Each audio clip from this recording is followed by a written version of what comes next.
got the new front aluminum skid plate. This is the extra armored one, the heavy duty one. I think it's the Moab version, where it has the extra reinforcement plates on the back. And there's my factory OE skid plate that has been taking a beating.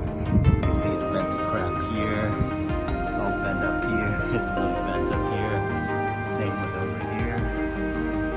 Here it is on the other side. You can see it's been through quite a lot of abuse and it's held up. It's did what it's supposed to do, but I'm starting to get a lot of noises, rattle noises and stuff, and finally decided to upgrade.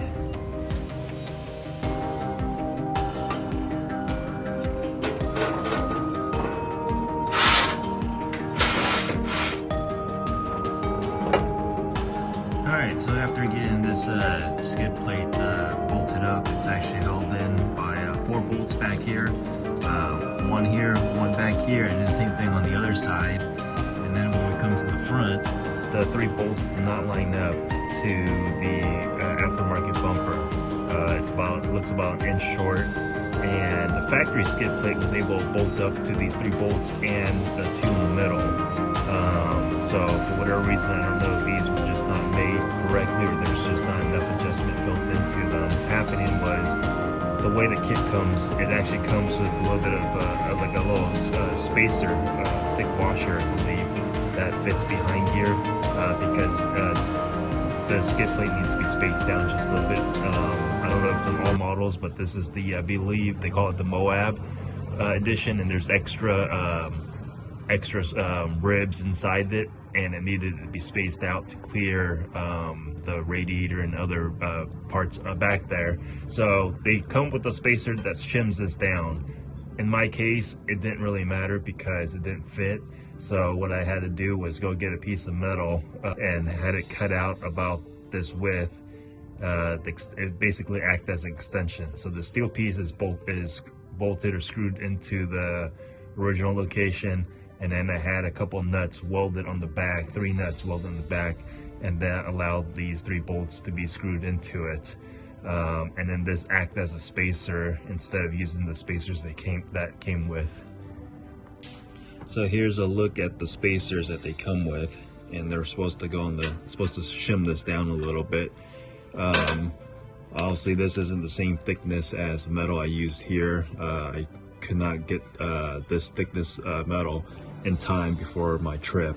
I've already cleared 2,000 miles with these things and haven't had any issues. I may get this remade later in this thickness. I don't know exactly what this is. So it's spaced out more, or I may not, I don't know yet. So far they've been great. All right, so right here is what I was talking about with the front skid. You can see that right in there, it hits, it's touching the cross member or the frame right there, and that's why we need the spacing back here to space the front. Like I said, I haven't had any noises or anything like that, so I may just leave it. It'll just act as a even stiffer skid plate. That way, when it, if I do hit anything, there isn't going to be any play in it in the skid plate. It'll just bottom out and then be the end of that. Another thing I want to mention is they actually come with these little bolt guards, which is pretty cool because I ended up having to buy these when I had my cat skid installed.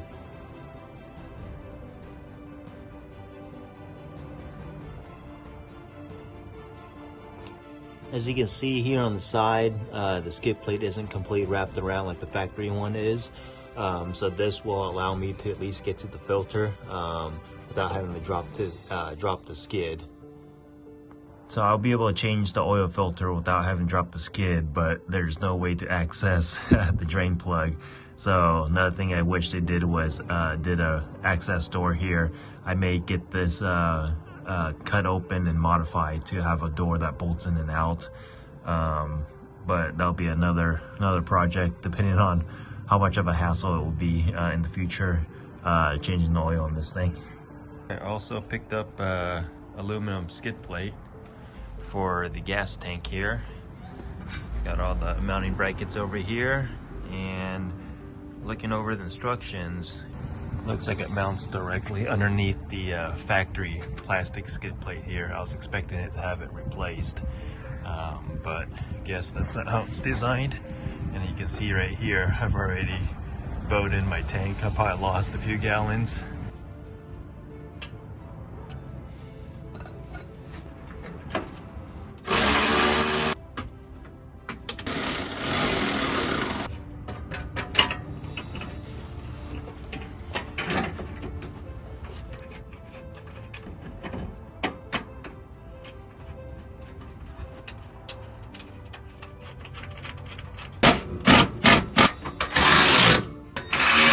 All right, got the skid plate the fuel tank skid plate all buttoned up.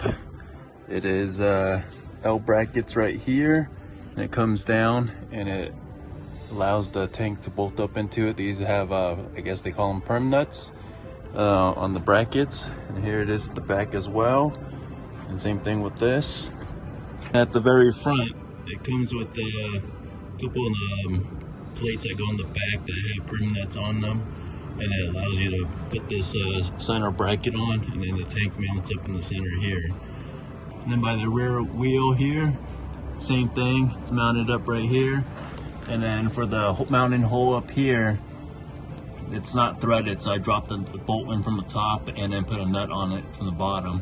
And the kit is supplied with all the hardware necessary. All right, on the driveline side, I noticed on the instructions that it said use their supplied hardware for this. The problem is the supplied hardware wasn't long enough, and I already had these bolts here, and I believe this bracket, this big bracket here, because it's the same as the rear one, instructions didn't show that they had this little show that it had already a bolt here. This is the one that was on the truck. The one they supplied wasn't long enough, and I believe it's because there's this evap system on mine 2004 Tundra. They probably prototyped this or modeled this off an earlier year, and they didn't have this big old skid plate here, and all I had was threaded holes here like the instruction says. The problem is when I took these off and installed their plate, which is really thick, which is a good thing for a supporting bracket, I noticed that the threads here is not long enough. So I have a couple longer bolts. I'm gonna swap these out right now. All right, here's a closer look. This is the two bolts that, or the factory bolts that were up there. I took one out right here. You can see, I don't know, maybe you can see top half of these threads right here. They don't really do anything. They're more, I don't even know why it's shaped down like that. It almost looks like it's just to help clean it out as it runs it through. And these are some bolts I had laying around, the same thread pitch, but when you compare the two, well, they look almost the same length. This is a fully threaded one, at least it's threaded more. All right, here's a closer look of the bolts that I had concerns about right here. Got the new one in there, or at least a little bit longer one in there. And then same thing with the one back here. Got that on there, but honestly, I think I'm gonna have to go and get slightly longer ones. All right, got the fuel tank installed. Already got a lot of miles on this thing already. Like I said earlier, it's about 2,000 miles. And here is the look of the back half of the fuel tank skid. Honestly, I wish I did this a lot longer because I've already put a dent in my tank, and if I had this might have saved it. So, but now I have one, so this should prevent me from denting my skid plate or my fuel tank anymore.